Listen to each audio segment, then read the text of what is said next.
స్వామివారు వైకుంఠంలో అమ్మవారితో కలిసి సంతోషంగా గడపడం కోసమని క్రీడాద్రి ఆనందాద్రి అనబడేటటువంటి ఒక పర్వతాన్ని సృష్టించారు.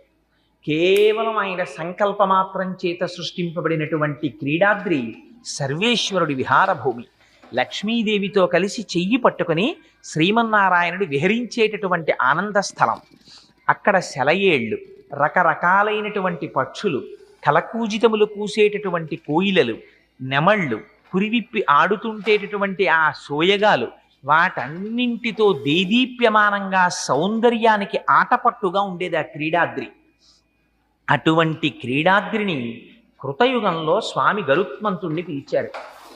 కలియుగంలో రాబోయేటటువంటి రోజులలో పాపాత్ములైనటువంటి వారిని ఉద్ధరించడం కోసమని నేను కలియుగంలో వెంకటాచలపతిగా వెళ్ళబోతున్నాను. అందుకని ఈ యుగంలోనే ఈ పర్వతాన్ని తీసుకెళ్లి భూమి మీదకి చేర్చమని ఆదేశించారు.